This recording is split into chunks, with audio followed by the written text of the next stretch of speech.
começar? Então, a aula de hoje a gente vai terminar a parte de perturbação mensurável. Então, vocês lembram que a gente começou na aula passada? Quando a gente tem uma perturbação, a gente consegue medir essa perturbação, a gente consegue fazer uso dela no modelo para melhorar a resposta.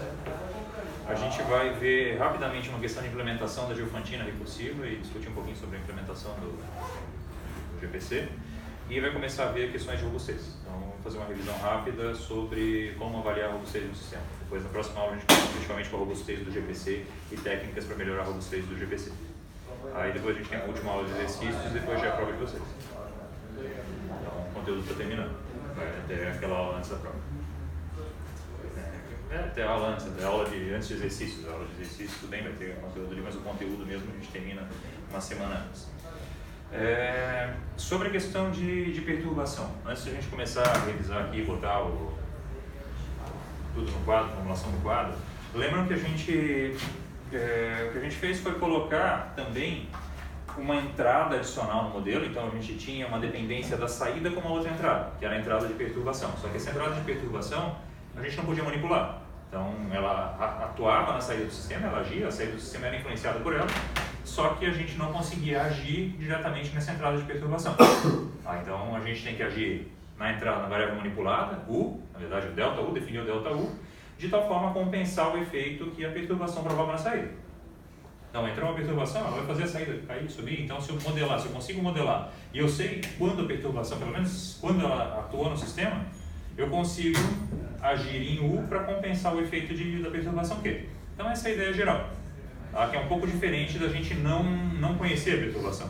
Se eu conheço a perturbação, eu consigo colocar no modelo de predição. Usando no modelo de predição, eu consigo saber antecipadamente como atuar em U para compensar esse efeito. Mais ou menos o que eu desenhei aqui na ação Fit Forward. Lembra? Eu tinha um esquema de desenhar, tinha um bloco que alimentava, mexia em delta U. Exatamente a mesma coisa, só que pensando do ponto de vista de predição. Se eu não tenho um modelo de perturbação, o controlador vai conseguir rejeitar essa perturbação também. Assumindo que ela é tipo degrau, perturbação constante em regime, o controlador vai conseguir rejeitar em regime permanente.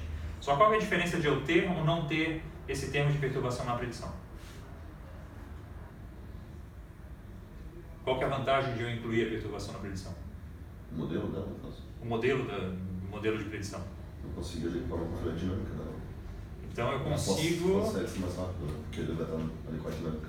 Certo, eu já sei qual vai ser essa dinâmica, como ela vai influenciar na saída.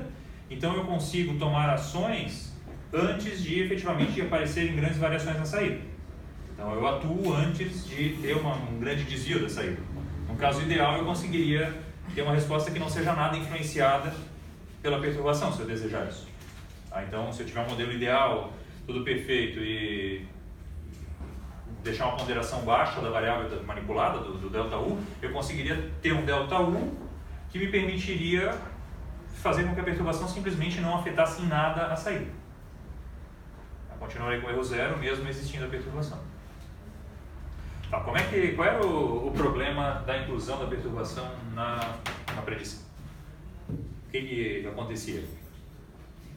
Um pouquinho de...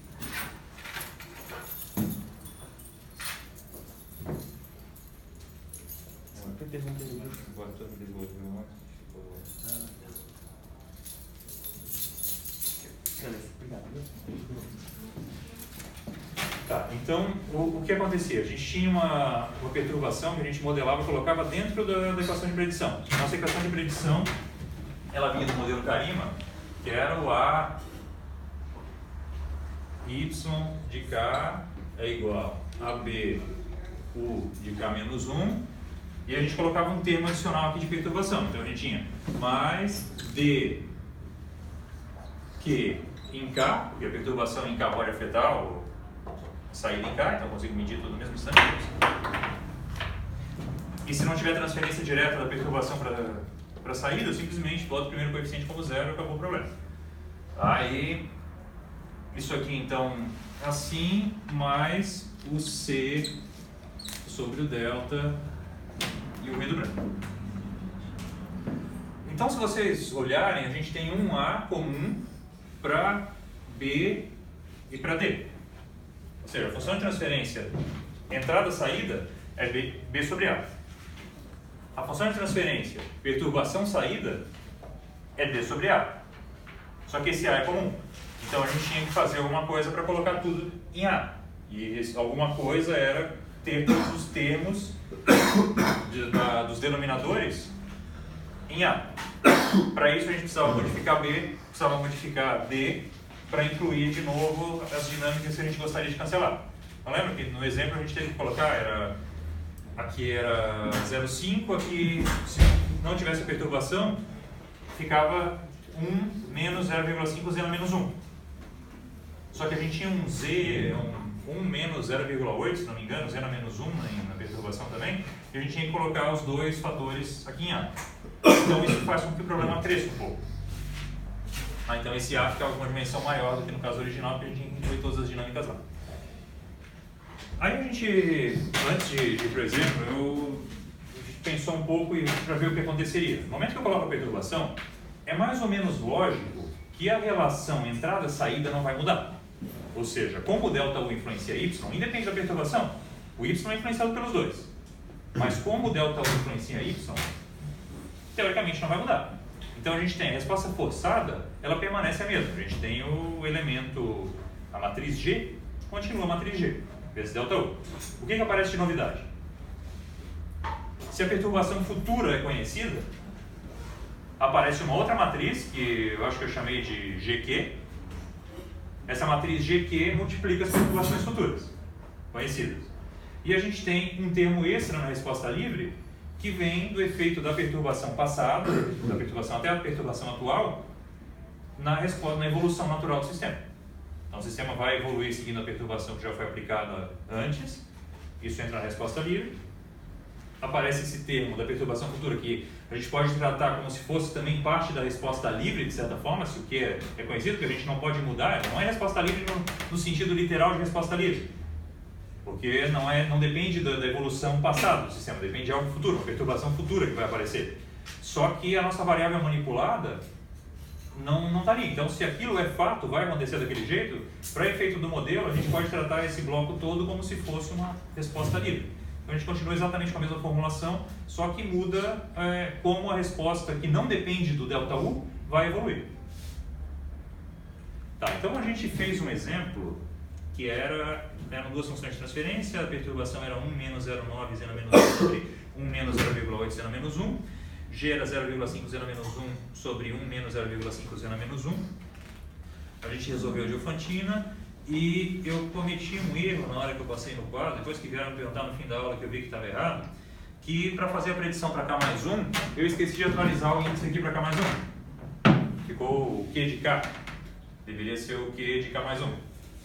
No momento, na expressão final estava certo, mas na formulação aqui ficou errado. Então, quando a gente desloca isso para determinar a predição para frente, isso vai ficar y de k mais 1, o de k, q de k mais 1, c de k mais 1. Então,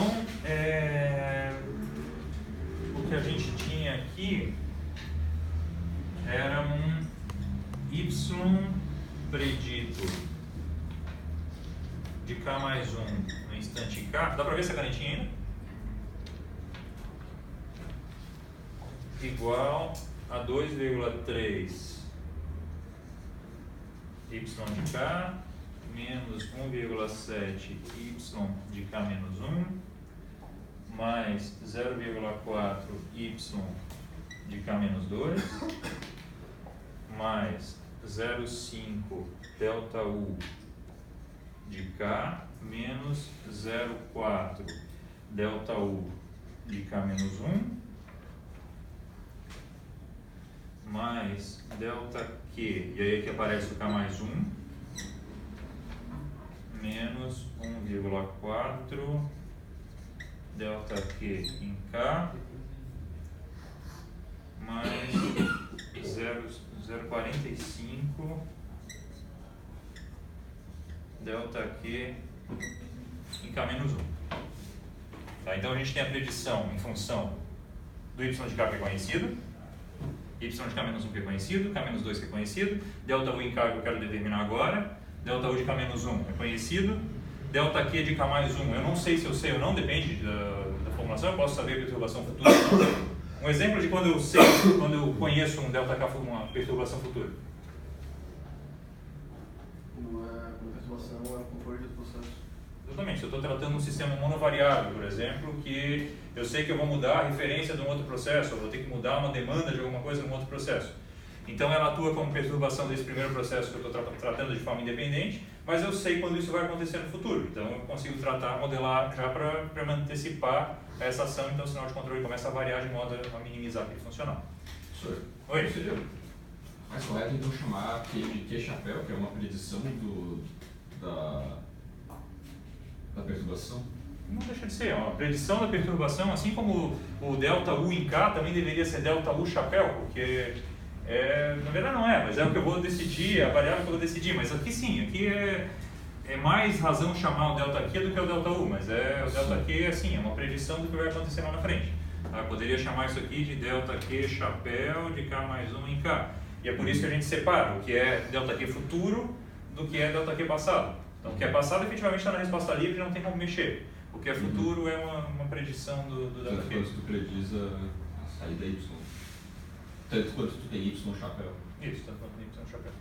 Também, só que Y chapéu depende do modelo. Na verdade, isso aqui está mais associado com a referência futura. A referência futura a gente também não chama de W chapéu, tá? Mas é também uma predição do que vai acontecer lá na frente. Então, enfim, para manter a notação consistente com o que geralmente vocês encontram por aí, eu vou deixar assim, mas eu concordo que tanto W deveria ser W chapéu, quanto o delta Q futuro deveria ser delta Q chapéu. Mas então isso aqui foi a expressão que a gente encontrou para predição um instante para frente.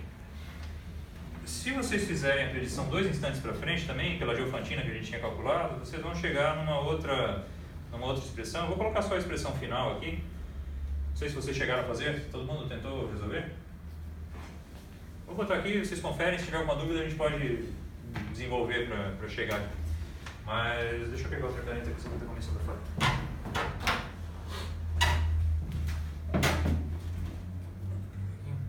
Então, o Y predito em K mais 2, ele vale 3,59 Y de K menos 3,51 Y menos 1 mais 0,92 Y de K menos 2 mais 0,5 delta U de K mais 1 mais 0,75 delta U em K menos 0,92 delta U de K menos 1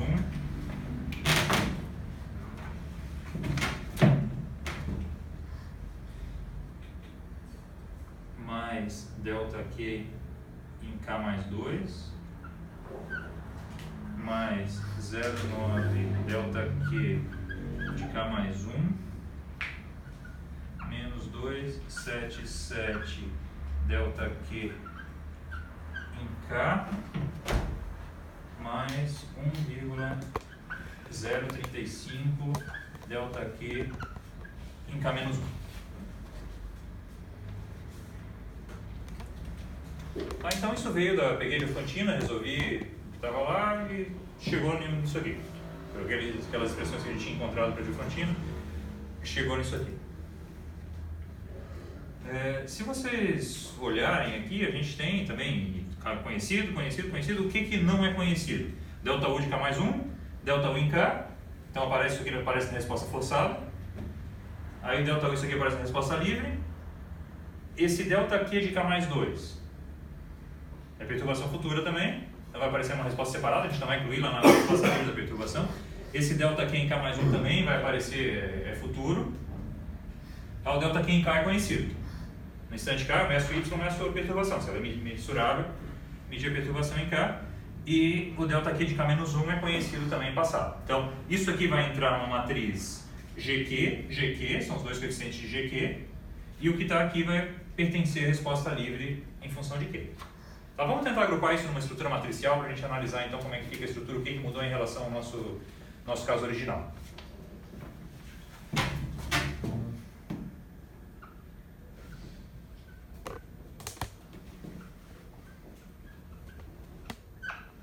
Em notação matricial, oi? você está simulando a resposta livre e com simulação, né? Você poderia incluir o modelo da simulação futura na simulação, né? Pode incluir na simulação. Então ele entra como se fosse um termo de resposta livre, ele independe da resposta forçada. Para efeito, eu consigo ter exatamente a mesma formulação, a mesma implementação que eu tinha no GPC convencional, se eu incluir isso na resposta livre. Aí funciona exatamente o mesmo jeito. Vai ser uma modificação na resposta livre, apesar de não ser efetivamente resposta livre, mas eu posso tratar como se fosse. Do ponto de vista, assim, né? Exatamente, do ponto de vista de quem está implementando a resposta livre. Então, eu vou colocar aqui em notação matricial y predito de k mais 1 em k, y predito k mais 2 em k. Vou fazer isso aqui para um horizonte 2 para não ficar muito grande só. Então, vou manter o horizonte de predição 2. Se quiserem, dá para fazer para outros horizontes, depois dá para continuar como exercício. Mas a gente tem aqui, vai ter uma matriz G, então, que vai depender dos ΔUs futuros. Então, esse ΔU é o ΔU em K e o ΔU em K mais 1, isso aqui são os ΔUs futuros. Então, se eu estivesse trabalhando com horizonte de 1, horizonte de controle de 1, apareceria só ΔU em K. Tá, e aí a gente tem uma matriz, então,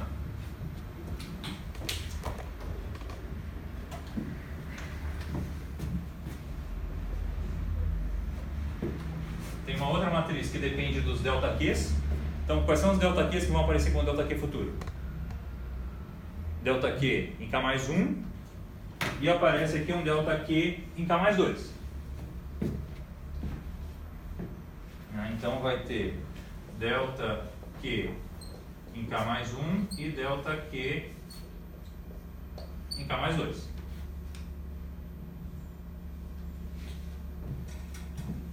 Tá, vamos preencher isso aqui por enquanto. Então, ΔU em K, ΔU em K mais 1. Então, para a primeira predição, aparece só ΔU em K.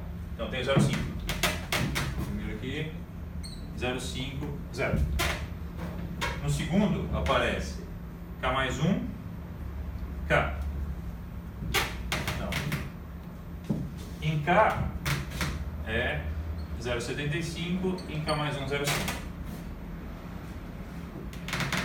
De perturbação futura, aparece aqui ΔQK mais 1. Então, ΔQK mais 1, 1. Aqui aparece ΔQK mais 2 com 1, ΔQK mais 1 com 0,9. Então, 0,9, 0.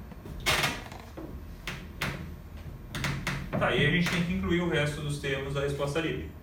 Então, vamos colocar a resposta livre tradicional que a gente tinha. A resposta livre que a gente tinha originalmente era o que dependia de y de k, y de k menos 1, y de k menos 2, ΔU de k menos 1. Então, isso aqui era o que a gente tinha originalmente na nossa formulação da resposta livre. Então, vai ser o que... Vou botar como... separar tudo. Ô, professor, o ΔQ de k, ele incluía ali no... O ΔQ de K aparece também, só que eu vou botar como uma resposta livre separada da perturbação. Não, aqui não, porque o ΔQ em K ele é medido no instante K. Sim, mas daí ele não é futuro. Eu vou botar a influência dele como se fosse resposta livre, porque ele, por mais que... É aquela questão da predição que a gente estava conversando antes. O ΔQ em K ele é conhecido, assim como o ΔQ em K-1, ΔQ em K-2. Então tudo que é efetivamente conhecido, eu vou deixar separado na resposta livre. Isso aqui não é conhecido, em K mais 1 não é conhecido, K mais 2 também não é conhecido. Eu estou colocando eles como uma matriz, uma estrutura de matriz G que modela as perturbações futuras. No caso, então, o de K não seria porque ele é todo...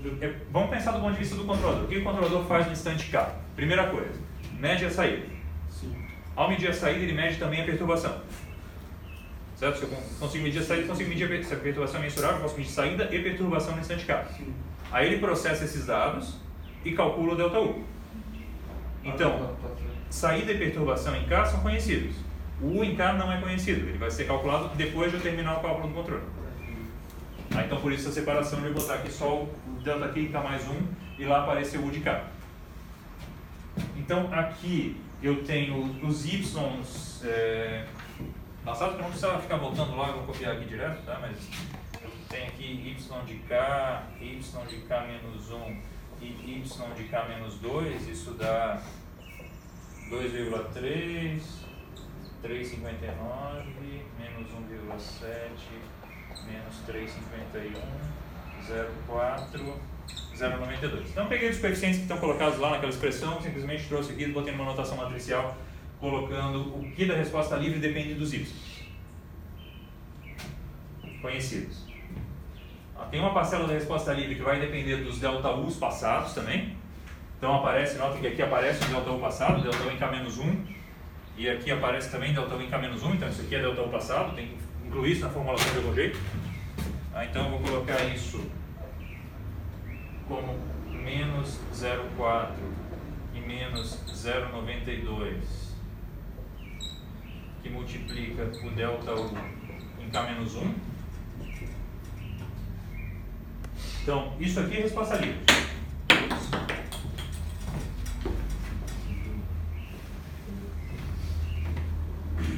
Isso aqui é a resposta livre que não depende da perturbação, em princípio. E aí aparece ainda um outro termo que depende das perturbações passadas até K, que vai ser menos 1,4, menos 2,77, 0,45, 1,035, que multiplica delta Q em K, e delta Q em K menos 1. Tá, então aqui eu separei nos elementos que a gente tinha falado antes. Isso aqui é o que eu tinha chamado antes de G. Notem que a estrutura de G não mudou nada, e é lógico que não mude, porque a relação entre Y e delta U futuro não vai depender de ter perturbação ou não. A relação está colocada lá, são os coeficientes da resposta de grau, exatamente do mesmo jeito que era antes. Aqui eu tenho os coeficientes da matriz que eu chamei de GQ. E se a gente parar para analisar, qual era a função de transferência de GQ? GQ não, desculpa, qual era a função de transferência que modelava a perturbação?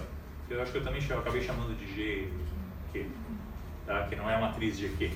Então talvez seja melhor mudar o nome daquilo ali para L, ou sei lá, alguma coisa para não confundir, mas... Qual era a função de transferência G de perturbação? Era 1 menos 0,8, 0 menos 1, então deixa eu colocar... Deixa eu apagar isso aqui. Então, alguma dúvida de como passar disso aqui para aquela notação matricial? Posso apagar isso aqui tudo?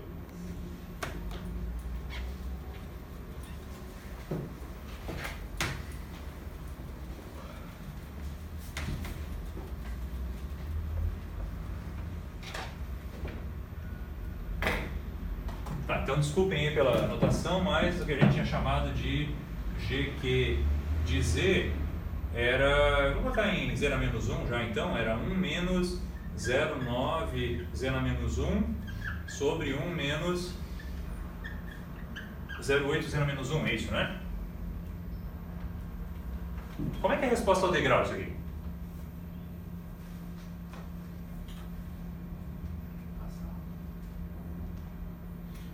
Tem uma transferência direta, então ela tem uma transferência direta e volta. Então vamos pegar o coeficiente que eu quero determinar, então eu vou pegar aqui e vou dizer que vou achar uma expressão para y de k em função do resto. Então isso aqui é y de k, que é de k, multiplica y de k, então tem y de k, o que está em z na menos 1 passa para o outro lado, então isso aqui vai ser 0,8 y de k menos 1 mais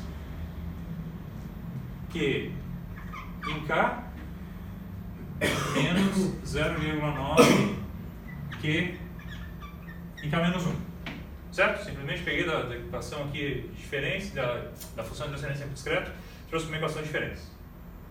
Então se eu aplico um degrau no instante, em perturbação no instante 1, no instante K, desculpa, o que vai acontecer é que o Y no primeiro instante vai ser 0, que eu tinha em condição inicial 0, 1, que é a perturbação Q, menos 0,9 perturbação anterior, que é 0. Então, no instante 1 é 1.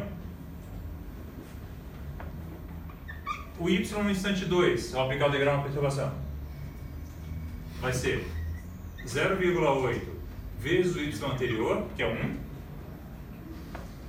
mais a perturbação em K continua sendo, se é um degrau, continua sendo 1, menos 0,9 vezes a perturbação que eu tinha antes, que também é 1.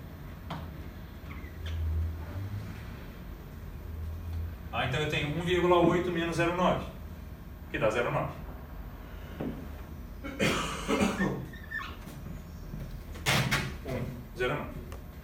Tá, então a estrutura dessa matriz GQ, que eu não chamei de GQ por acaso, é exatamente a mesma de G, só que olhando do ponto de vista da perturbação. Você vê como a perturbação futura são os coeficientes da resposta à perturbação e como isso influencia na saída, pensando só do ponto de vista de perturbação. Tá? Então, 1,09. Estrutura triangular, tudo do mesmo jeito.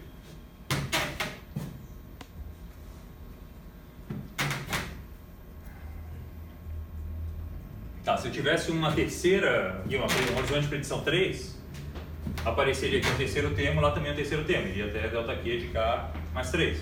E assim vai para frente. Tá, isso aqui então é a resposta livre, isso aqui é o que eu tinha chamado de FQ. Na prática, isso é conhecido, tudo conhecido. Então, chamo isso aqui tudo do que eu tinha chamado na semana passada de F-til. Então, isso aqui é a resposta livre. Do ponto de vista de implementação, isso aqui também não influencia, não tenho liberdade para mexer nisso aqui. Então, se é conhecido, eu poderia agrupar isso aqui tudo e chamar de uma F aspas, que não é uma resposta livre, mas é tudo que eu não consigo mexer no sistema, mesmo sendo futuro. E isso aqui continua sendo o G delta U. Então eu tenho G delta U mais uma resposta livre que inclui as perturbações passadas, futuras e tudo que é conhecido do sistema passado. Tá ok?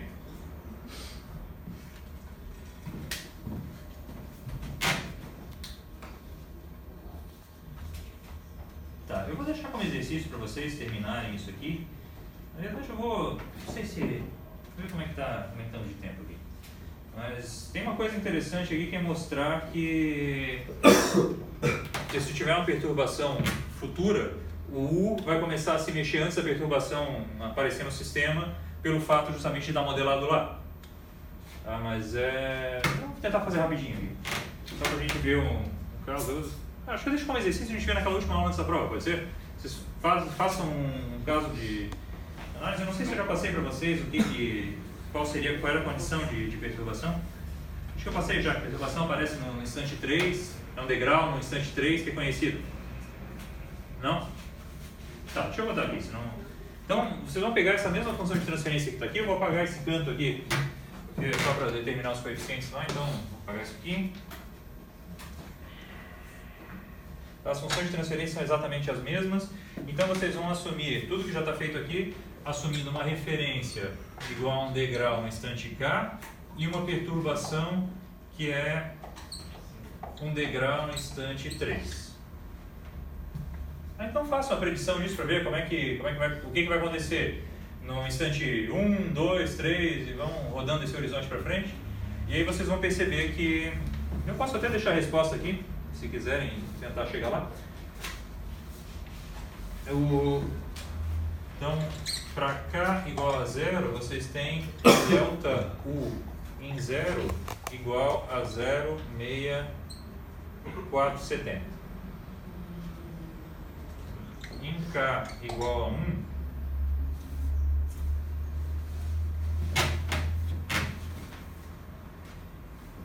o delta U de 1 vai ser menos 0,0484, ou seja, o U em 1 vai ser 0,5986. Então, para fazer isso aqui, eu simplesmente peguei isso aqui e substituí as predições ali para frente para ver como é que ficaria. A gente calcula a matriz, o K, assumindo o problema irrestrito, resolve analiticamente, calcula o K, pega o primeiro elemento do K vezes W menos F e joga aqui. E aí chega nesses valores e vocês têm, então, o que é interessante notar aqui é que no primeiro instante tudo bem, tem um sinal de controle, no segundo instante, apesar de ele estar querendo seguir a referência, ele já começou a baixar o sinal de controle. Então, se eu não tivesse a perturbação futura conhecida, concordam que isso não teria lógica nenhuma? Ele quer chegar na perturbação, mas ele começa a subir o sinal de controle, de repente ele baixa o sinal de controle. Veja, a resposta do sistema tenderia a cair. Se não tivesse perturbação no futuro conhecida, ele tenderia a subir até chegar no 1, que é a referência. Como eu tenho a perturbação futura, ele já começa no primeiro instante a se antecipar essa perturbação que vai entrar lá no instante 3 e começa a baixar o sinal de controle. Então o sinal de controle tem um decréscimo para algo que vai acontecer lá no futuro. Vou continuar aqui, mas se vocês chegarem até aí, façam aí como exercício. Depois, na última aula dessa prova, a gente pode voltar e ver isso aqui com calma se não conseguirem chegar lá.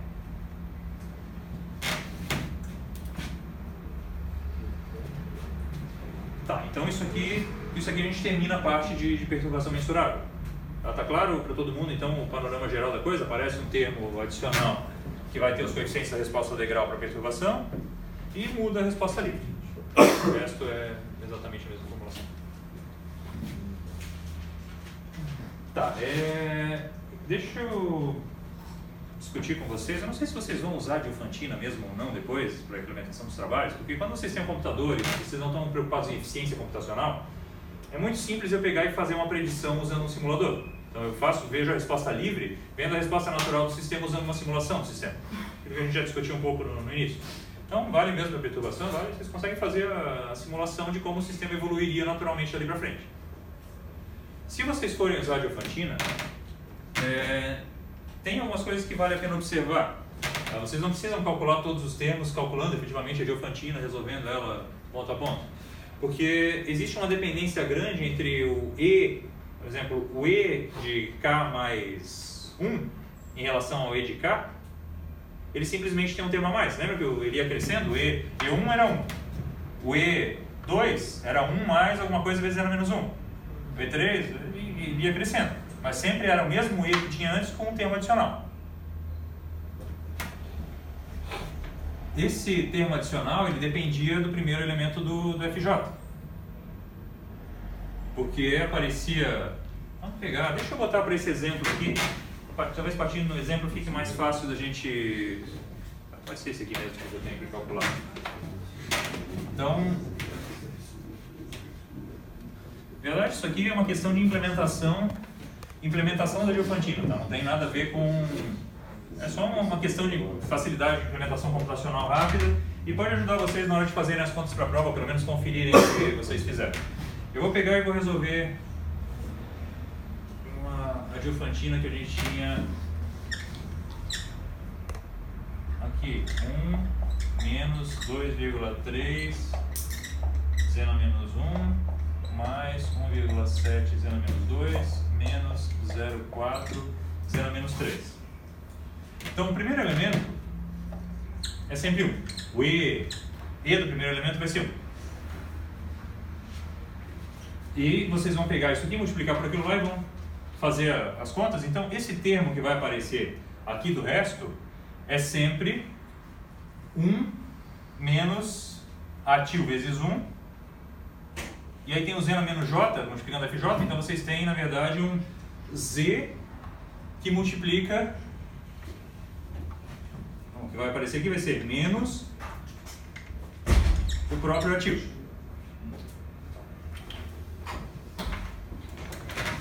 Concorda? Se lá é 1, o que vai aparecer aqui vai ser o próprio ativo. Então, isso aqui vai ser 1 menos ativo.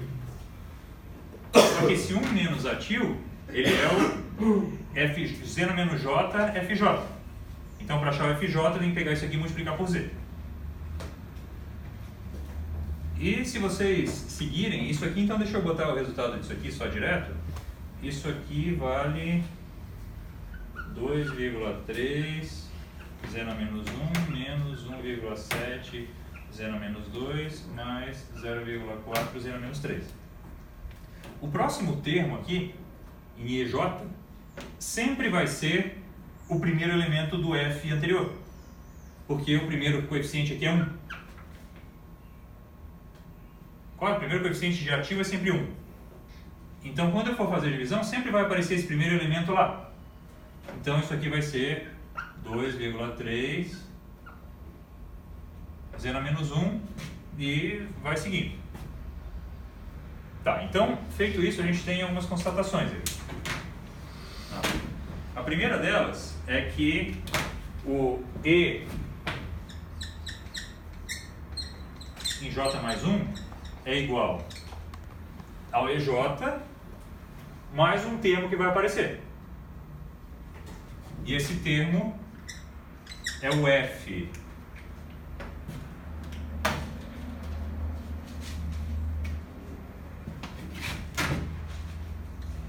é o F0, ou seja, o primeiro coeficiente aqui da F vezes Z na menos para EJ, então se o do E2 vai ser E1 para J1 e é J menos 1, né? Isso. Depende de como depende se eu pego isso aqui como o F, mas sendo só um coeficiente aqui, vai ser 2,3 vezes Z na menos J, que é o E2 aqui, então vai ser 2 menos 1, Z na menos 1. Mas isso vale para todos. Então vocês calculando, vocês conseguem pegar e calcular isso. Se vocês fizerem substituírem isso na predição, vocês têm também que vale para todos os casos. Independente, se eu pegar sempre o que vai valer na Diofantina é que se vocês pegarem isso, multiplicarem por isso e somarem com o resto, vai dar 1. Então, sempre vale que 1 é igual a ATIL vezes EJ mais o que a gente chamou de FJ Z na menos J. Isso vem da definição da Diofantina. Só que isso vale para qualquer um. Então, vale para o EJ, vale para o EJ mais 1 também, vale para o J, para o J mais 1. Então, eu consigo, isso aqui também vale para o ATIL EJ mais 1 mais FJ mais 1 Z na menos J mais 1.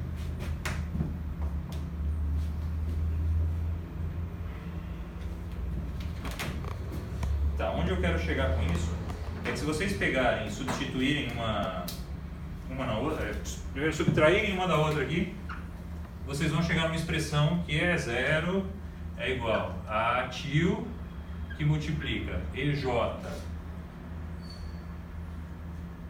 na verdade deixa eu fazer o seguinte, fazer menos essa mais essa que vai cair nessa mesma formulação que a gente tem aqui. Tá, então, fazendo isso a gente tem EJ mais 1 menos EJ mais Z na menos J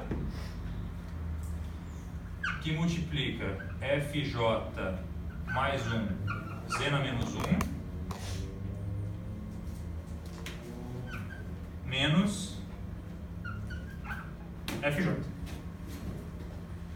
Simplesmente peguei essa aqui, que vale para J mais 1, vale para qualquer J. Se eu fizer isso em E2, E3, E4, E5, vale para qualquer J. Então, peguei e só desloquei um instante para frente e subtraí do que estava aqui em cima, para EJ. Então, eu cheguei numa expressão que relaciona, tem esses termos EJ, tem uma expressão que está colocada ali. Tá, e eu vou pegar e substituir isso aqui, então daqui eu sei que EJ mais 1 menos EJ mais 1 menos EJ é igual a F0 Z na menos J menos 1.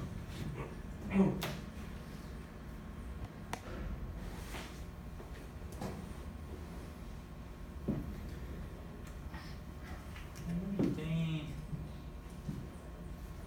menos J. Só um pouquinho aqui. Vocês têm 2,3.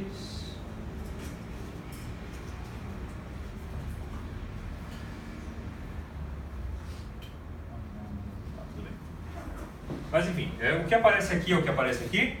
Vocês conseguem pegar, substituir aquele F0 aqui, por outras coisas, o que vai dar no fim das contas é uma expressão que vocês conseguem chegar numa expressão que relaciona então o EJ mais 1 com EJ mais Z na menos J mais 1 F0, e vocês têm uma expressão para FJ mais 1 que é igual a Z que multiplica FJ menos ATIL FJ menos 1 F0 como sendo o F do primeiro F do J do F anterior. Tá, então, a partir disso aqui, vocês conseguem, em uma condição inicial, então vocês sabem primeiro que o E1 ele vale 1 e que o F1 ele vale Z que multiplica 1 menos ATIL. Então, usando isso e usando isso, vocês conseguem determinar todos os EJs, um dependendo do outro, em função para calcular isso computacionalmente é mais eficiente. A implementação recursiva de FJ e EJ que depende só dos anteriores. Então, vocês não precisam pegar e fazer a divisão e resolver o sistema da divisão, mas enfim, é só para facilitar a implementação de vocês. Isso está bem discutido lá no paper original do GPC, aquele que está no Moodle para vocês, então deem uma olhada lá se forem usar efetivamente a implementação da Diofantina. Só coloquei aqui para avisar para vocês que existe e realmente para facilitar a vida de vocês depois lá. Mas deem uma olhada se não entenderem o que está colocado lá, que está bem mais detalhado do que isso aqui. Mas se não entenderem o que está lá, procurem depois a gente conversa. Eu posso deixar uma dedução um pouco mais detalhada para vocês também disponível no Moodle. Mas, de novo, isso aqui não vai ajudar vocês tanto na resolução no papel, mas para implementar isso é interessante. Também não sei se vocês vão implementar a Diofantina. Se vocês têm um computador poderoso e não estão preocupados com o tempo de cálculo, de novo, mais fácil é usar a predição através de simulação e vocês não precisam implementar a Diofantina para nada. Porque a estrutura de G e GQ é conhecida e a resposta livre vocês determinam por simulação. Tá, feito isso, então a gente vai começar a falar de robustez.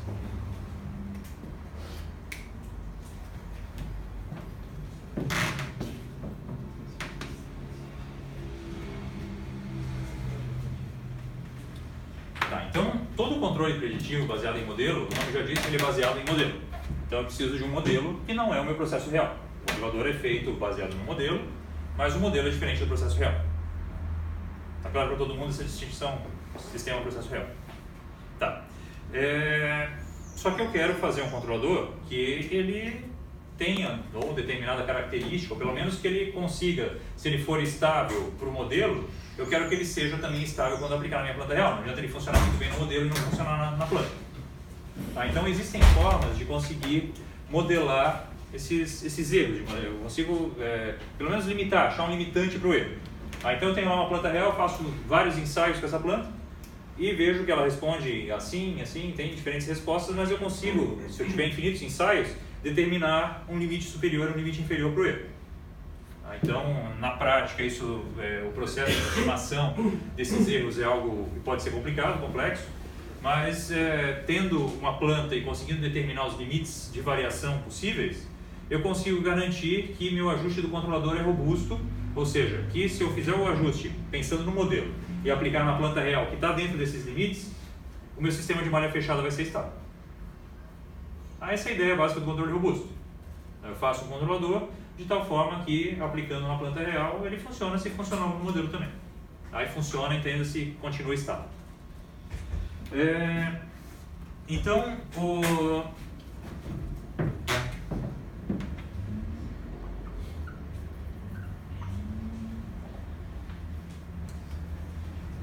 uma forma normal de fazer essa modelagem é vocês assumirem então que a planta está dentro de um G nominal e uma especificação de incerteza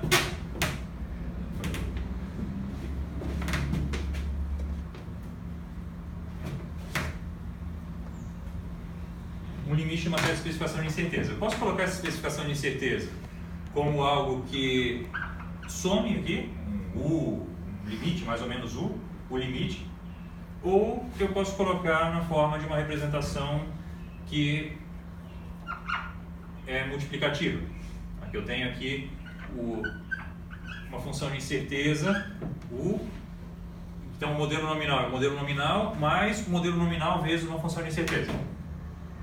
Não estou dizendo simplesmente que minha planta real está dentro do modelo nominal.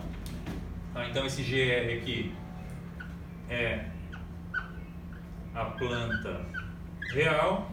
Isso aqui é um modelo nominal e isso aqui é a incerteza. Ou seja, o erro máximo, o limite do erro em cada ponto. Tá? Então é o limite superior da incerteza. Não é o limite superior, é a incerteza em si. Vale isso para todo instante. Só que isso aqui, essa incerteza, eu não consigo determinar isso aqui, na verdade seria o erro, né? Eu teria, não é bem o erro, porque estou botando que pertence a isso aqui, mas para cada valor cada ensaio de GR, eu teria um erro, só que eu não consigo determinar o erro. Não consigo pegar e dizer o erro é esse em todo instante. Eu coloco um limite superior para o erro, então eu passo a ter uma região de dúvida. Eu sei que meu modelo está dentro de certos limites, o limite inferior, o limite superior, então eu assumo que esse U aqui é limitado e eu tenho que um módulo de U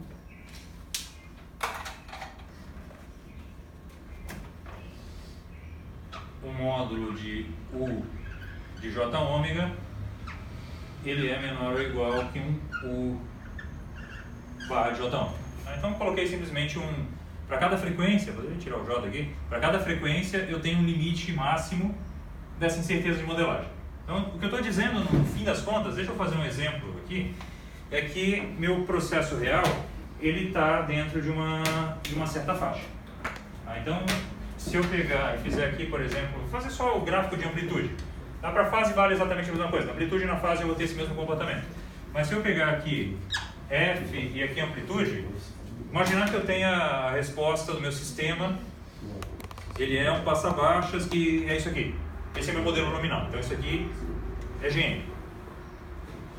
Tá? Meu modelo nominal tem um passa-baixas que tem essa resposta aqui em frequência. O que eu estou dizendo é que existe um limite aqui e um limite aqui que me descrevem em cada frequência, não precisa ser assim, poderia isso aqui cair, subir, então eu posso ter uma incerteza em cada frequência, mas existe uma banda superior e uma banda inferior e meu sistema real está aqui dentro. Então meu sistema real, ele pode fazer isso aqui, mas ele está aqui dentro. Então isso aqui é o G real. Tá, esse limite que está colocado aqui é o Gn vezes esse U bar. Na verdade, mais Gn. Essa diferença aqui é Gn U bar. Nessa formulação aqui a diferença é Gn U barra e o valor absoluto vai ser Gn U barra mais Gn. E Gn menos Gn U barra. Então eu tenho uma região de dúvida. Tá claro o que eu estou fazendo aqui? Tá? Isso aqui tem que estar bem entendido. A partir daqui o resto fica fácil.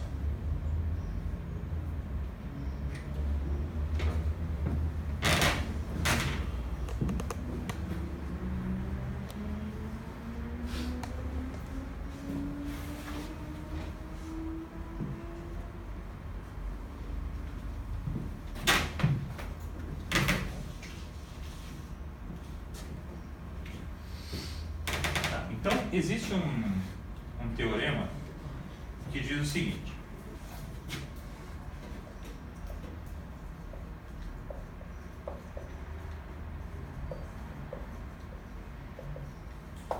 se todos os candidatos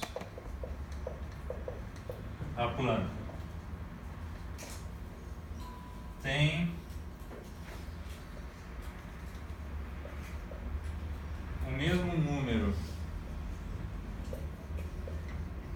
de polos, vou chamar aqui de polos instáveis, na verdade esse nome não é teoricamente muito certo, mas seriam polos fora do ciclo unitário, polos, que o sistema é instável, os polos em si não são instáveis, mas vou chamar de, entendo aqui como Polos instáveis. Como isso aqui está geral por causa do tempo contínuo e tempo discreto, eu vou chamar de polos instáveis. São polos ou fora do círculo unitário ou no sempre plano direito. Então,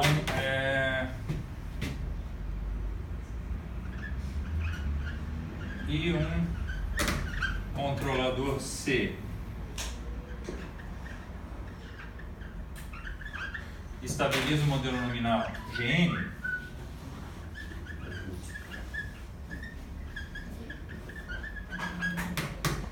então o sistema tem estabilidade robusta. Vou fazer um quadro da diversidade aqui, tá?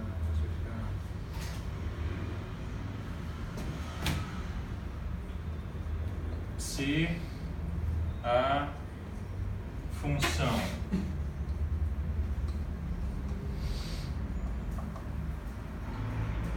de sensibilidade complementar para o processo nominal satisfizer a condição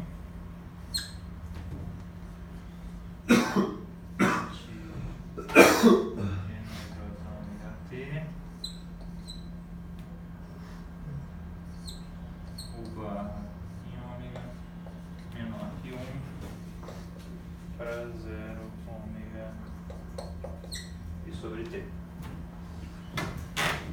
Tá, então esse aqui é o teorema básico de estabilidade robusta. Tá? Diz o seguinte: de todos os candidatos à planta real, ou seja, todos os possíveis modelos que estão aqui dentro, tem o mesmo número de polos instáveis, ou de modos instáveis no sistema, e um controlador C estabiliza a planta nominal, GN, então o sistema tem estabilidade robusta, ou seja, se eu aplicar qualquer uma desses candidatos à planta que está aqui dentro desses limites, o sistema de malha fechada vai ser estável. Se a função de sensibilidade complementar para o processo nominal, ou seja, para GN, pegar a função de sensibilidade complementar de GN, satisfizer essa condição. O que é essa função de sensibilidade complementar? Primeiro, o que é a função de sensibilidade? Depois a gente vê o que é a função de sensibilidade complementar.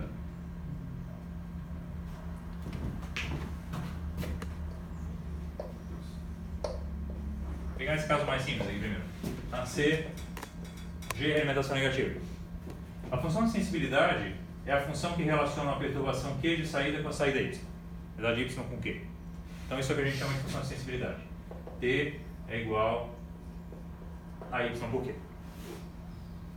A função de sensibilidade complementar é igual a 1 menos T.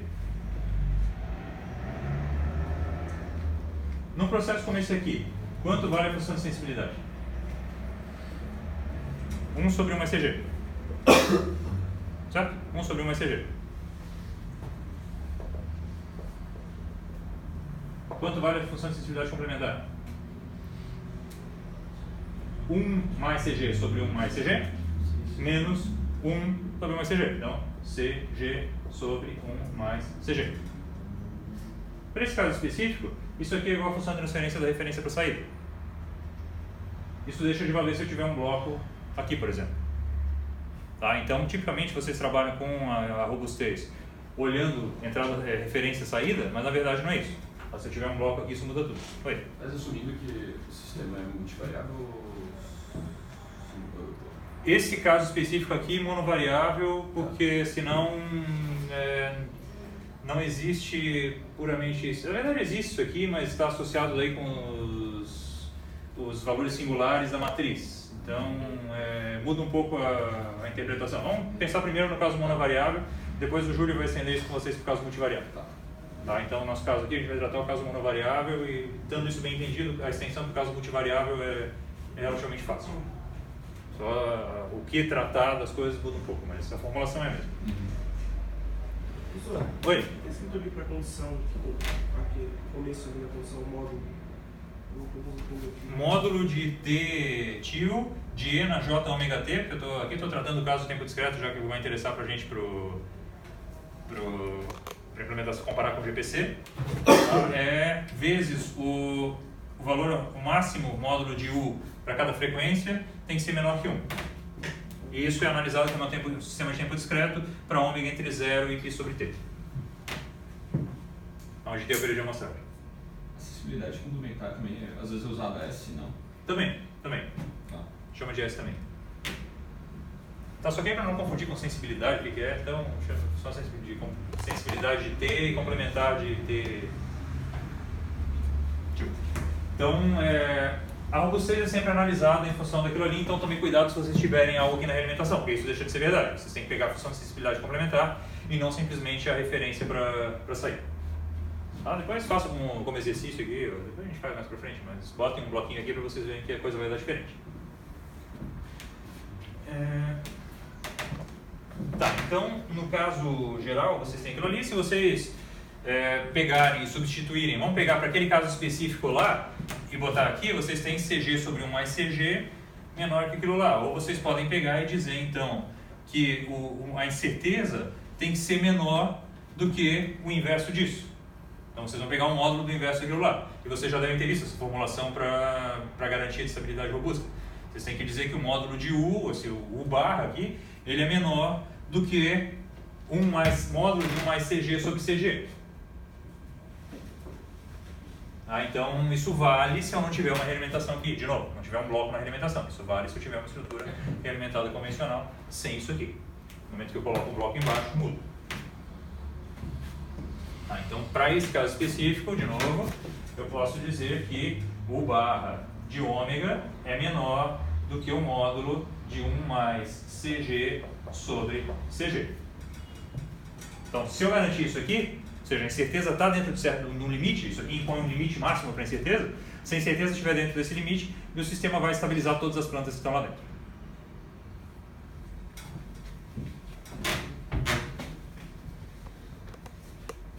Tá, de onde vem esse critério de estabilidade robusta? Vocês conseguem analisar através do teorema de Nyquist.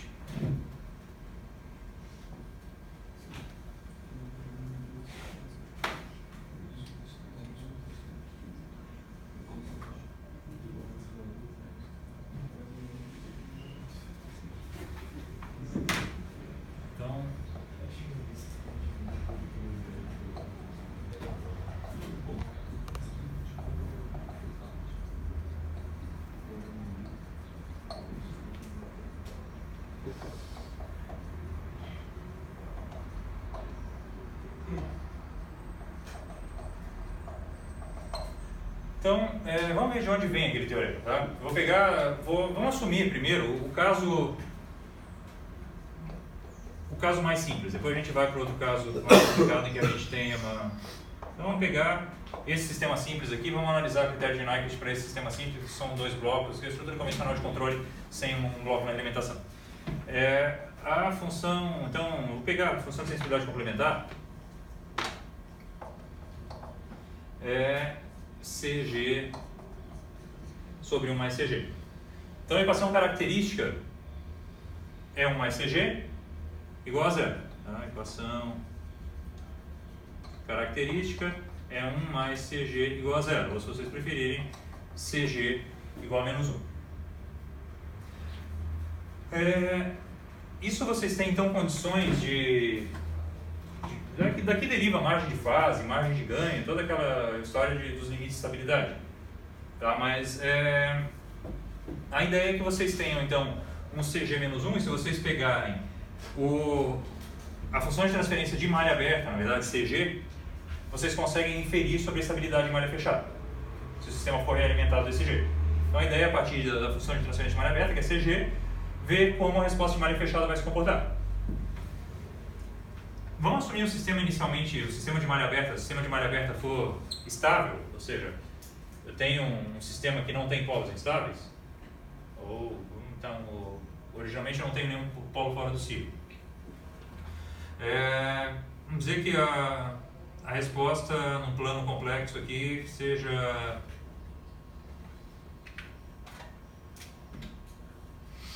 assim. Então, conforme o ômega vai crescendo, isso aqui vai se caminhando até chegar lá a módulo 0. Então, tem o real e o imaginário.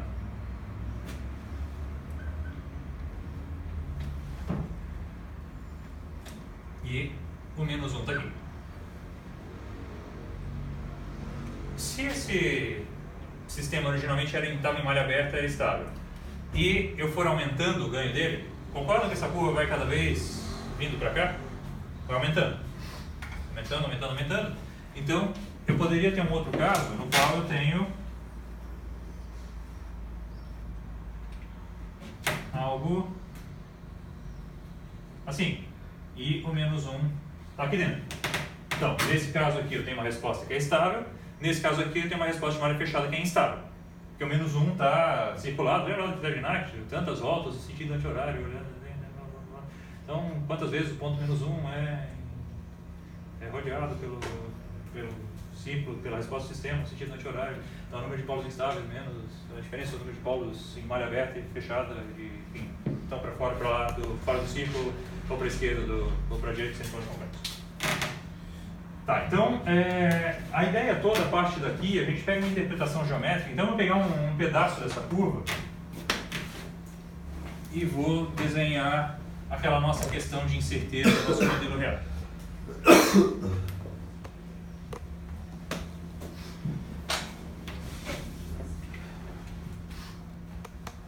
Então, deixa eu pegar aqui, desenhar, o menos 1 está aqui, e a curva de CG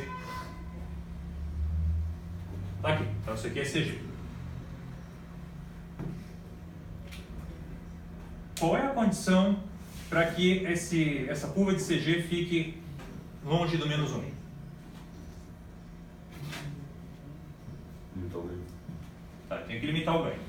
Então, eu tenho que, não só o ganho, eu tenho que limitar a forma de resposta dela. Então, se eu tivesse uma planta real que se eu conseguisse limitar de alguma forma aqui, colocar limites para que todas as plantas reais estivessem dentro disso aqui, eu conseguiria garantir que nesse caso tem estabilidade robusta, ou seja, eu vou aplicar aquele controlador para qualquer uma dessas plantas aqui, vai me levar a uma condição de estabilidade.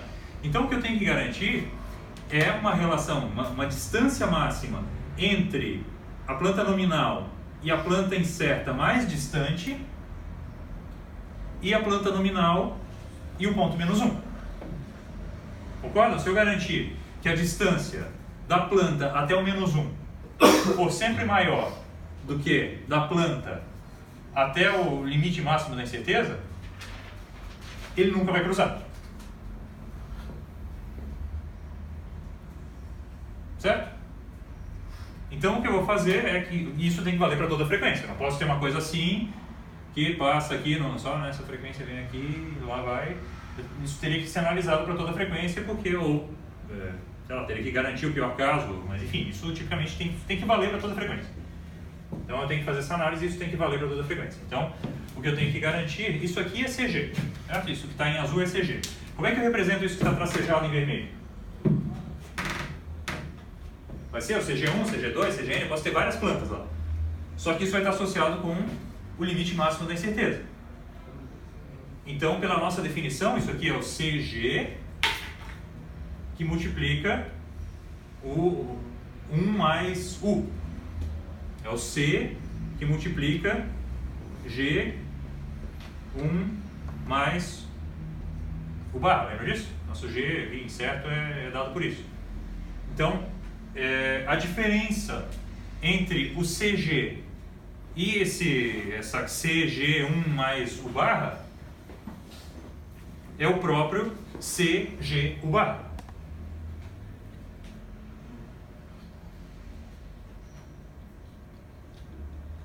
Foi rápido demais, não? É só a diferença, no caso. É a diferença, pega a diferença. É isso aqui menos CG. Então isso dá CG U barra. Tá? Então essa diferença que está aqui é CG U barra. Isso vale para... Tem uma diferença dessa para cada frequência. Mas eu tenho essa diferença. E a diferença entre o ponto menos 1 e... Na verdade não, é um módulo de CG U barra. Que é a distância. É um módulo do valor absoluto dos dois. O módulo do valor absoluto é ótimo, mas é o módulo da diferença dos dois. O valor absoluto é a diferença. Então isso pega a maior distância entre um e outro, para cada frequência. Como é que eu descrevo a distância de G até o ponto menos 1? É o valor absoluto. Deixa eu achar uma outra cor aqui. Então, desse ponto aqui até o menos 1. Poderia? Para cada frequência, na verdade. Não, isso aqui é valor absoluto de CG, está colocado ali, menos 1. Ou, se vocês preferirem, valor absoluto de 1 mais CG. O que eu tenho que garantir, então, para que todo o sistema, mesmo incerto, esteja do lado de cá do menos 1? O módulo ECG menor que... Então, eu tenho que garantir que essa distância que está aqui, que é o módulo de CG U barra, vai ser menor módulo que o módulo de 1 mais CG. Módulo de CG U barra é o módulo de CG vezes o U barra, que o barra é o limite máximo ali, então é um valor positivo. Tem um U barra que vai ser positivo. Então isso aqui eu consigo escrever como U barra módulo de CG menor que 1 mais CG. Se vocês preferirem, U barra menor que módulo de 1 mais CG sobre CG. Tá? Então, é daqui que vem. Então, essa é a condição de estabilidade robusta. Eu tenho que garantir que minha incerteza de modelagem vai estar colocada ali dentro. Ali no diagrama de blocos, o que representa incerteza? Não, o que é só uma... na verdade, mais ou menos. Não deixa de ser. Poderia representar a incerteza como sendo um sinal colocado aqui em função do modelo nominal. Ou seja, eu posso dizer que a saída do meu processo real é a saída do meu processo nominal mais uma outra dinâmica que vai ser colocada. Então, deriva da guia a ideia. Tá? Mas o que é em princípio, é uma perturbação de saída. É um sinal que está somado lá no processo. Então, eu consigo limitar que, dentro de certas condições, essa variação máxima vai estar colocada lá. Eu estaria limitando minha perturbação, se ela fosse muito... Sim, de certa forma, sim. Eu estou dizendo que pode existir uma diferença máxima entre a saída do meu processo real e a saída do meu processo nominal para garantir que o sistema é estável, mesmo com o que está colocando lá. Então, essa é a interpretação. Tem que pensar, na verdade, a robustez tipicamente está associada com um erro de modelagem. Só que esse erro de modelagem vai levar a uma diferença entre a saída real de um e a saída do outro. Isso é o que a gente está modelando aqui com esse Q. Tipicamente, isso deriva de uma diferença de modelo. Então, eu estou dizendo que a diferença máxima, eu tenho um limite para a diferença de modelo máxima que me garante que meu sistema vai ser estável em uma área fechada. Se estiver dentro daquela margem de certeza, o sistema em uma área fechada vai ser estável para qualquer candidato à planta que estiver lá dentro. Mas essa é a condição para controladores em geral, né? Não só por causa do... Controladores em geral. Qualquer controlador que eu conseguir representar com um diagrama de blocos que está colocado lá, vale. Tá? Então a gente consegue analisar, agora o que a gente vai fazer na próxima aula, na verdade, é trazer o GPC irrestrito para uma representação como essa.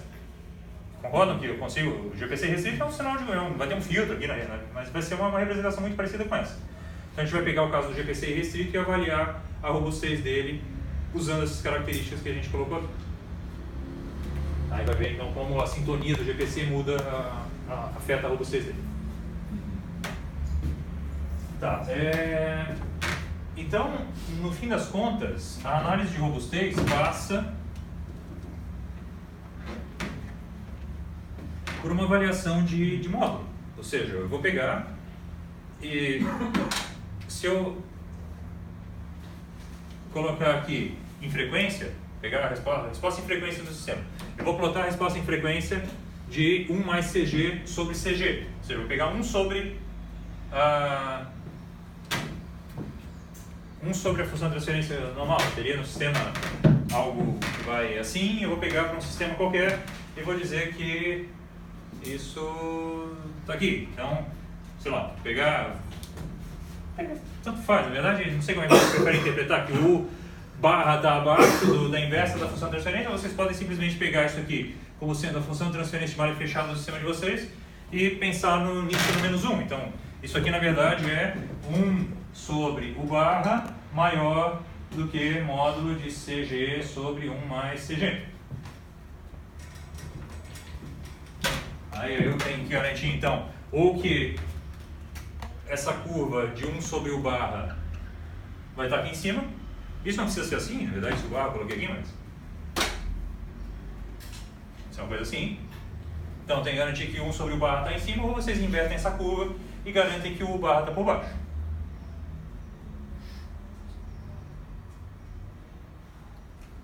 Tá, eu vou fazer 2 exemplos aqui para a gente entender isso.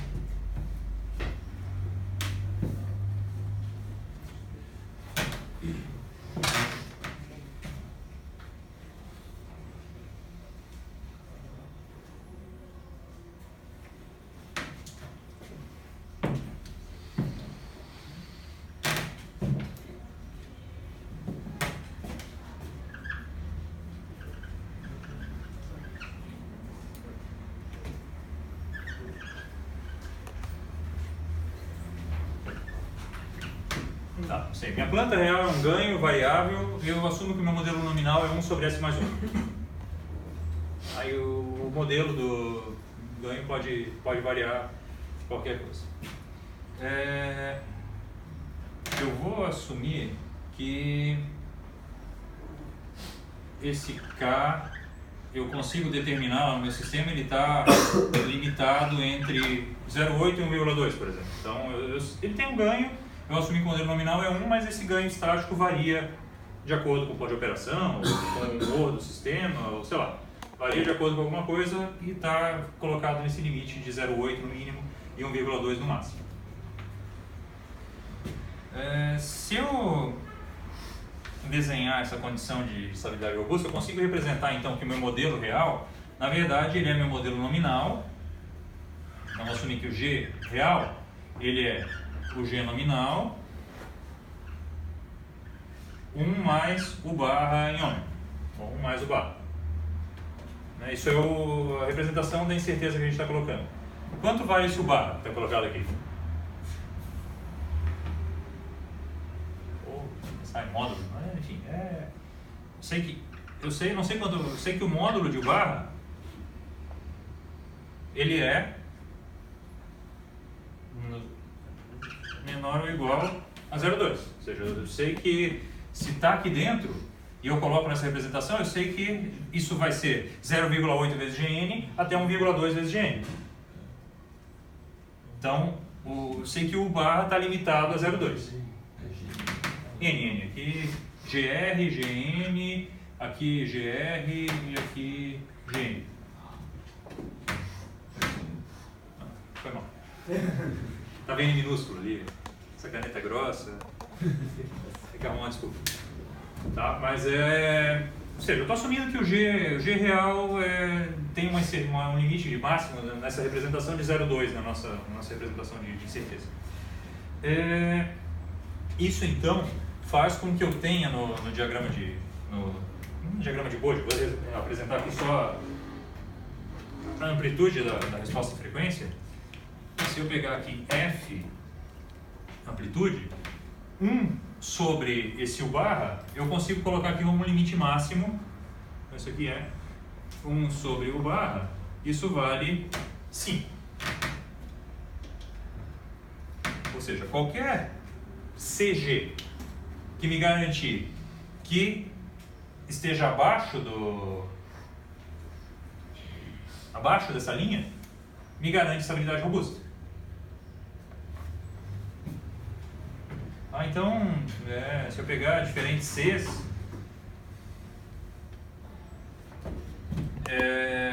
pegar aqui uma resposta aqui, isso aqui é para C igual a 1 sobre S mais 1. Não, desculpa, S mais 1. S mais 1 sobre S. Ou seja, eu tenho um integrador, isso parte de 1 aqui, ou seja, malha fechada, lembra? Isso aqui é a função... É o inverso disso aqui, então é a função de transferência de malha fechada, vai ser o CG sobre 1 mais CG. Então, tem ganho estático unitário em baixa frequência, ou seja, ele segue referência. E isso aqui segue referência constante, tipo integral, e cai conforme aumenta. Pode passar abaixo. se eu pegar e usar um controlador que é com ganho 3 vezes maior, o que vai acontecer é que isso aqui vai fazer assim. Ou seja, C igual a 3, S mais 1 sobre S. Vou ter uma resposta que vai dar assim. Continua aqui, continua em 1. Então, qualquer C com essa estrutura vai garantir estabilidade robusta. Agora, independentemente do ganho do controlador que eu colocar, eu garanto estabilidade robusta. Vamos pegar agora e assumir um caso em que a incerteza, o ganho está entre menos 1 e 3 agora. Essas curvas são de C ou de CG? Essas curvas aqui são de CG sobre 1 mais CG.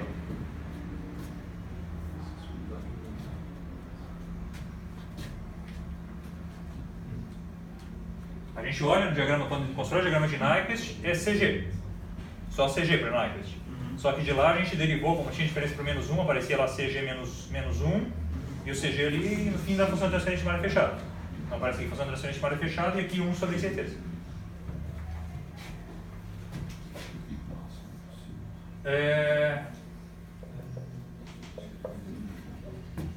E se K pertencer ao intervalo menos 1 mais 3. Nesse caso aqui, eu vou manter o mesmo modelo nominal, só que a gente vai ter agora uma incerteza U barra, módulo de U barra, menor ou igual a 2, certo? Então, se eu faço o mesmo desenho, F, amplitude, com aqueles mesmos, vou desenhar os mesmos dois que eu tinha ali, aqui e aqui. As duas respostas. Essa aqui é que estava em preto lá, essa aqui é que estava em vermelho. Onde é que está 1 sobre o barra agora? 0,5. Então isso aqui é 1 sobre o barra. E isso aqui são as funções de transferência para o mesmo caso nominal que eu tinha. Nesse caso aqui, concorda que eu não consigo garantir estabilidade robusta? Ou seja, essa curva não está acima, ela está abaixo, em algum ponto ela está abaixo, em alguma frequência ela está abaixo. Então, não há garantia de estabilidade robusta. Significa que vai ser instável? Não significa que vai ser instável. Aí eu posso ter uma distância, significa que a distância vai ser maior, em algum ponto a distância do C, da curva de CG para o ponto menos 1 vai ser menor do que a distância modelável. Só que se aparecesse lá no diagrama de Nyquist essa distância aqui, ponto menos 1, ou seja, eu tenho aqui o CG nominal está vindo aqui. Em alguma frequência, essa distância é maior do que essa aqui. Mas poderia estar, por exemplo, aqui assim. Tem essa distância que está aqui, numa determinada frequência, é maior. Vou botar mais longe um pouquinho. E assim, é maior do que essa que está colocada aqui. Então essa distância é maior que essa. Para uma outra frequência. A condição de estabilidade robusta já deixou de valer. Só que eu não tenho garantia que ele cruze o menos 1. Poderia ter uma resposta assim, que ainda é estável, mas a condição de estabilidade robusta não é satisfeita. Então eu não tenho garantia de que é instável, mas eu também não tenho garantia de que é estável. Pode acontecer qualquer coisa.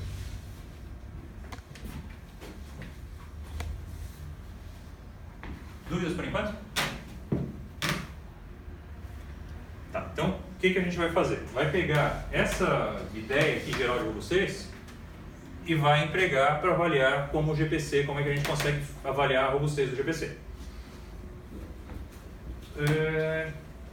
Tá, eu não vou entrar na interpretação disso, isso a gente vai fazer na próxima aula. O que eu vou fazer agora é, primeiro, escrever o GPC numa estrutura que permita, facilite nossa análise na próxima aula. Então, a gente vai pegar agora o GPC e vai incluir aquele polinômio, lembra aquele polinômio C que aparecia, que a gente desprezava? O C, a gente considerava que C era igual a 1. A gente vai fazer agora é colocar o C na formulação, porque ele vai influenciar diretamente na robustez do sistema. Então a gente vai incluir o C na formulação e aí na aula que vem a gente avalia todos os parâmetros, inclusive o C, como eles refletem na estabilidade do sistema.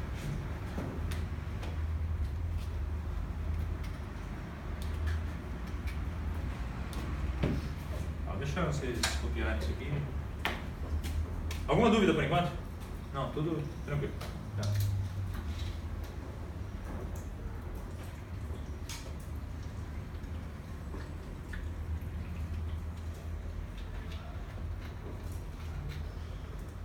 Eu acho que isso é mais lógico, se ao invés de botar a formulação do GPC, vamos analisar o caso do... A gente depois vai ver a predição e vai ver como representar o GPC para o caso com atraso como um preditor de Smith filtrado.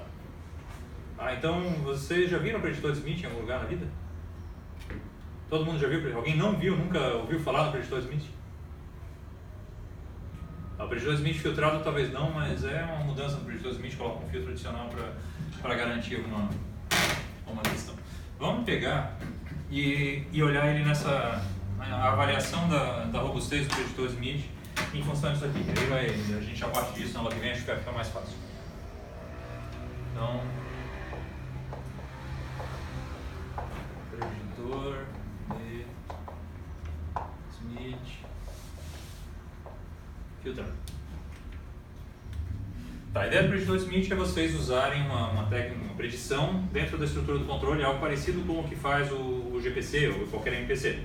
Só que a gente usa um modelo baseado em função de transferência, tipicamente implementado como uma função de transferência. Não tem essa questão das predições, são feitas naturalmente pela estrutura do controle. Então, o que se tem num controlador convencional, num sistema com atraso, a gente tem aqui o controlador e aqui tem o processo com atraso, que eu vou separar como uma dinâmica sem atraso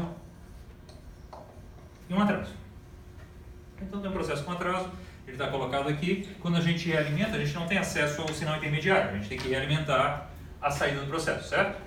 O quadro ficaria muito melhor se eu conseguisse realimentar daqui, porque aí o atraso sumiria da equação característica. Eu só teria o atraso na saída, a saída continuaria sendo atrasada, só que ele sumiria da equação característica.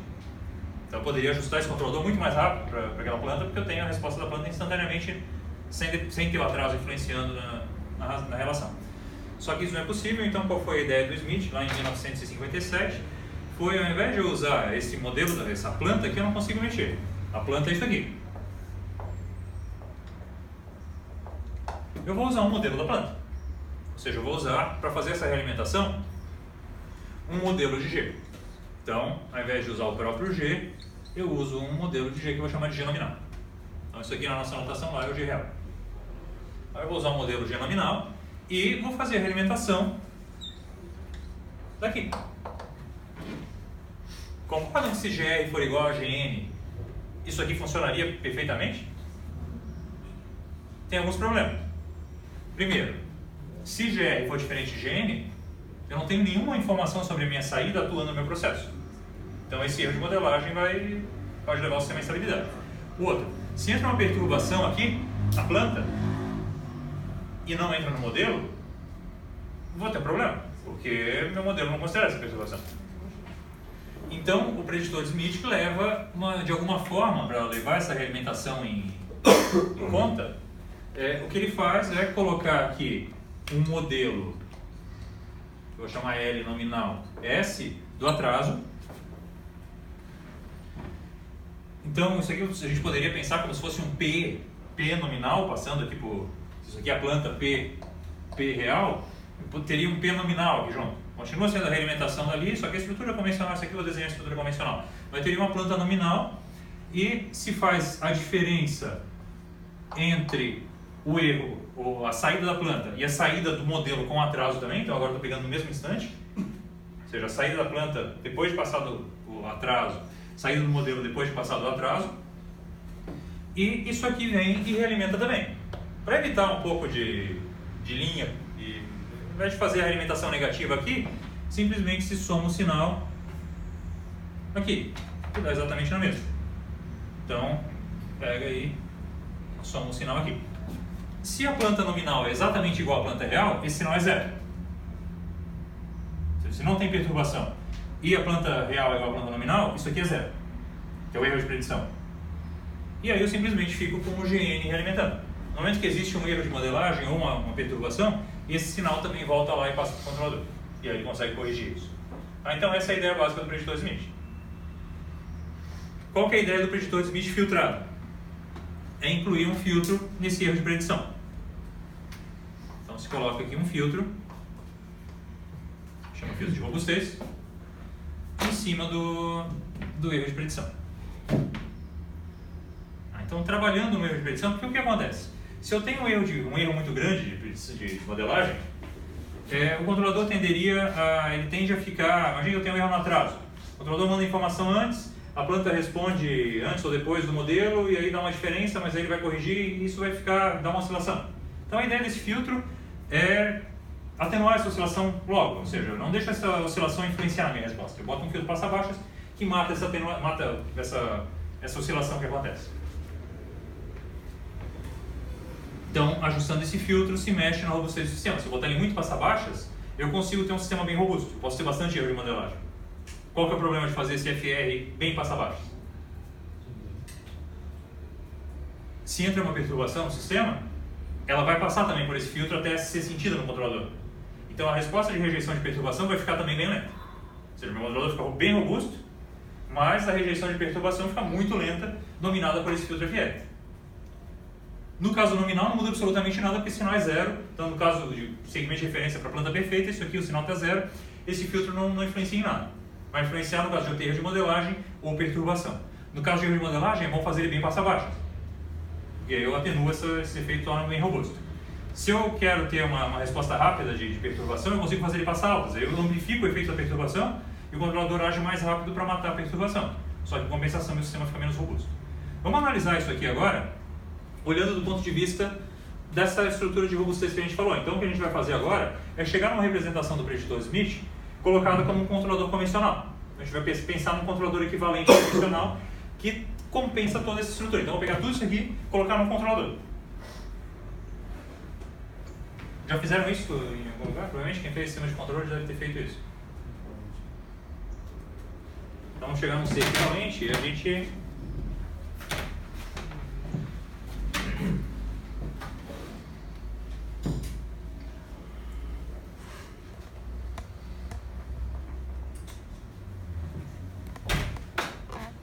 consegue representar esse preditor como um C equivalente que multiplica aqui, botei a planta e aqui vai aparecer o FR na realimentação.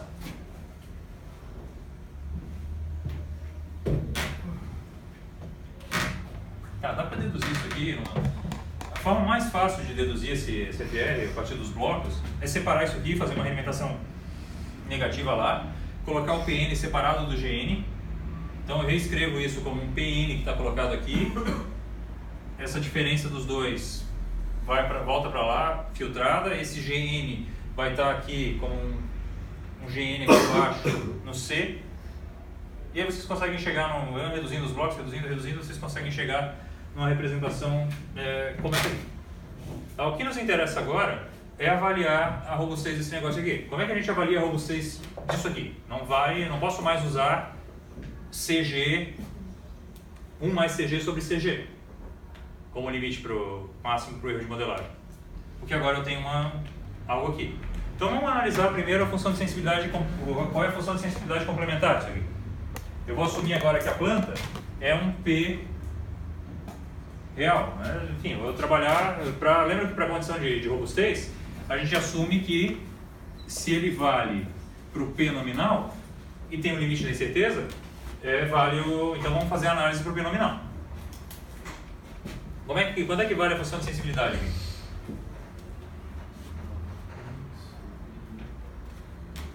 Então, a função de sensibilidade vai ser Y com uma perturbação que é lá na saída. Então eu tenho que pegar e colocar esse sinal aqui. Eu fico com uma ligação direta aqui, vai dar 1. E todo o resto vai estar na realimentação, todo o resto vai estar por baixo. Então isso aqui dá 1 sobre 1 mais C equivalente P nominal FR. Tá, e quanto vale 1 menos isso? Essa é uma, vai dar C equivalente PN FR sobre 1 mais C equivalente PN FR. Vem que é diferente da função de transferência da referência da saída? Porque vai dar, aqui daria C equivalente planta sobre 1 mais C equivalente planta FR. Aqui o FR aparece aqui também.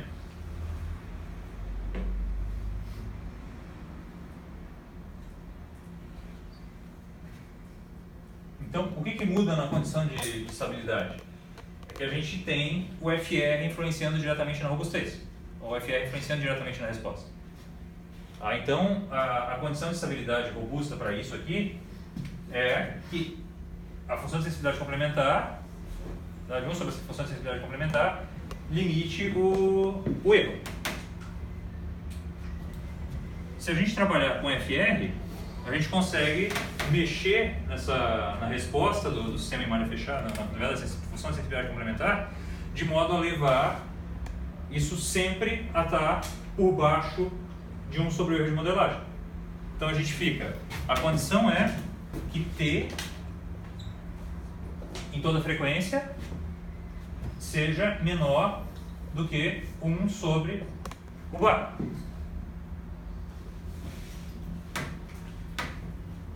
Se eu olhar o T como a resposta de referência vezes FR, a resposta à referência, tudo bem, está colocado lá. Vai ser um passa-baixo, tipicamente vai ser um passa-baixo. Então, eu vou querer que a referência, que ele siga a referência. Então vai ter a resposta em baixa frequência, vai ser 1 e vai cair. Só que o FR está multiplicando isso. Se eu fizer o FR passa-baixas, concorda que eu estou abaixando essa curva original?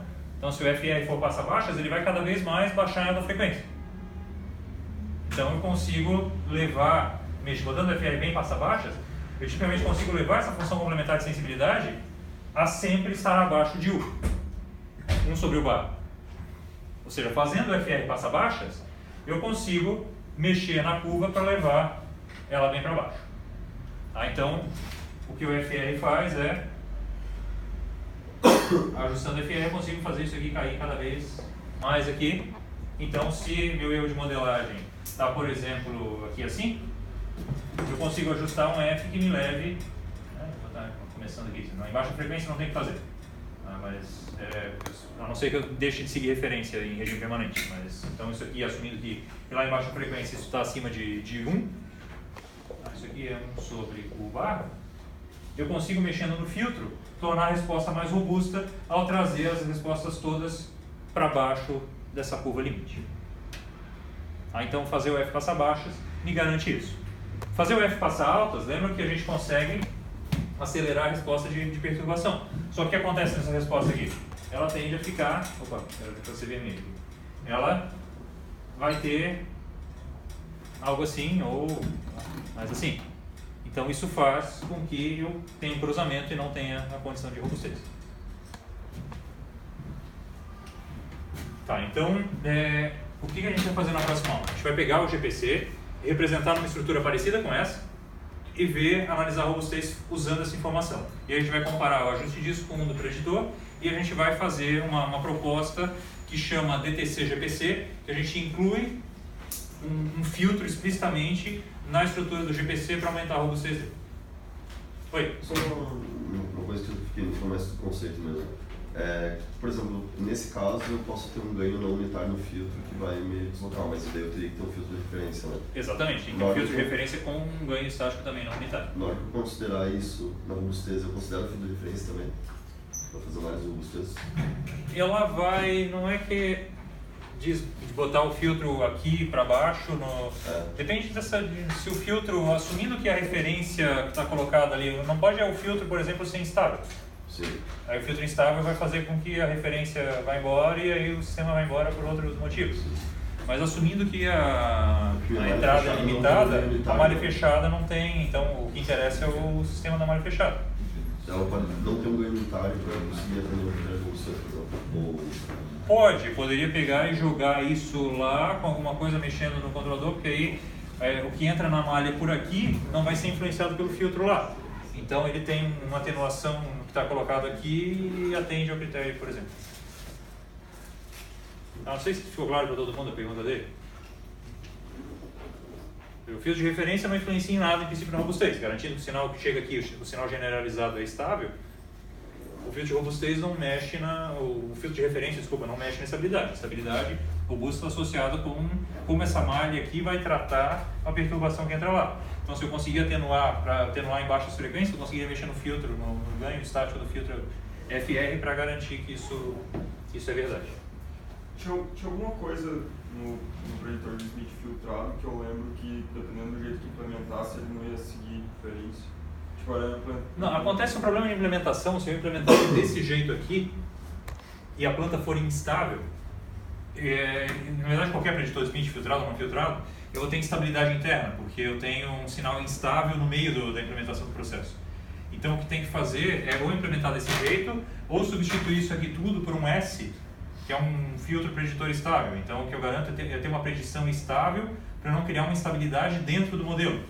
Entendeu? Se isso aqui for instável, esse sinal aqui pode ir embora. Então eu crio uma instabilidade dentro do modelo que é compensada por outro sinal. Então vai um sinal para infinito aqui e outro sinal para infinito aqui. E aí um para mais infinito, um para menos infinito, ele se compensa. Então durante o tempo vai funcionar. Quando chegar na precisão numérica que o mais infinito for diferente do menos infinito, aí acabou e ele vai embora. Então uma implementação como essa pode funcionar mesmo no caso instável. Só que essa instabilidade interna, depois de um tempo, ele vai seguir a referência, aí vai começar a oscilar e vai embora. Então isso aqui é uma resposta típica de um sistema que tem instabilidade interna. Então não dá para implementar para plantas instáveis o preditor Smith filtrado ou não filtrado desse jeito. Na verdade, o preditor Smith não filtrado não dá para usar. O preditor Smith filtrado dá para usar para plantas instáveis, mas eu tenho implementado de uma forma diferente que não pode ser essa. A forma mais simples é essa aqui. Se eu implementar desse jeito, funciona. Já com os cancelamentos feitos em C equivalente, que parece um cancelamento do filtro, do numerador do filtro FR, dentro de uma expressão lá com Z menos atraso, enfim, isso cancela os modos instáveis do modelo da planta. E aí esse cancelamento feito explicitamente em C equivalente, o sistema implementado desse jeito aqui é estável. Oi? Se não me engano, tem um teorema que fala que existe um limite mínimo para o pico máximo da sensibilidade complementar. Só que, se eu não me engano, não tinha um filtro. Quando tu põe um filtro na realimentação, isso não é mais válido? Um teorema que diz qual é o pico máximo que consegue chegar aqui na... O menor pico da sensibilidade complementar. Só que, se eu não me engano, não tinha um filtro. Com o filtro, tu pode botar qualquer pico, qualquer formato de sensibilidade complementar. Eu consigo baixar a rigor, sim. Botando filtro extremamente passa-baixas, eu... Tu não tem nenhum compromisso. O que acontece é que aí a resposta não funciona na prática, porque a resposta de perturbação, se eu botar um filtro zero, eu matei e voltei para o caso ideal do preditor Smith. Então, ou seja, eu tenho que ter uma garantia de... ter um compromisso para a coisa funcionar na prática. Mas, teoricamente, eu consigo baixar isso aqui tanto quanto eu quero. Exatamente. Só que não necessariamente essa resposta vai ser boa. Ou seja, eu tenho uma resposta muito robusta, mas que não serve para nada na prática. Pode ser, por exemplo, deixar o sistema parado no ponto em que ele está. É robusto, funciona muito bem, mas na prática não serve para nada. Se o sistema não for estável. Isso, mas eu estou assumindo que eu estou num ponto de equilíbrio estável, lá, que ele está numa certa condição, aquilo valeria, e eu não estou considerando perturbações que estão colocadas aqui, eu só estou considerando erro de modelagem no caso ideal. Tem outras complicações de fazer isso, mas nesse caso eu consigo mexer com o filtro. Se não isso varia para polos instáveis e para zeros estáveis. Faz no mínimo. Faz no mínimo. Eles vão influenciar diretamente na resposta. Não existe como tu achar fazer um controlador que desapareça com o pico da resposta. Sim, a resposta inversa não vai. O controlador também tem que ser inverso, então aí não dá para cancelar. Só uma última coisa antes de vocês saírem, a questão dos trabalhos. Eu preciso ver quantos trabalhos preciso preparar, quantos temas de trabalho. Então eu já perguntei no início, vi que tinha 4, mas quem não... o professor Júlio deve ter falado com vocês que vocês poderiam propor um tema de trabalho, é até interessante que vocês usem algo que vocês vão usar na dissertação, tese ou enfim, no trabalho de iniciação científica, onde quer que vocês vão aplicar isso. Então, quem não tem tema, é importante que nos avise logo para a gente poder propor tema. Então, eu queria saber quantos temas a gente tem que preparar. Eu peço que levante a mão, então, quem vai precisar de tema. Não sei. Vou falar com o Julinho. Tá. 1, 2, 3, 4, 5. 5 por enquanto, é isso? 3, 4, 5. Tá, então os trabalhos são individuais. Tá, então, por enquanto, vamos preparar 5 temas, mas peço que conversem com a gente ou façam uma proposta simples do que vocês pretendem fazer. Quem não vai fazer o trabalho, quem vai fazer com tema livre, faça uma proposta para não ficar ou extremamente complicado ou extremamente simples e sair do nível, fugir do nível dos outros. Tá, então, manda uma proposta para mim e para o Júlio, ou para os dois de preferência, dizendo o que vocês pretendem fazer. Valeu. Bom final.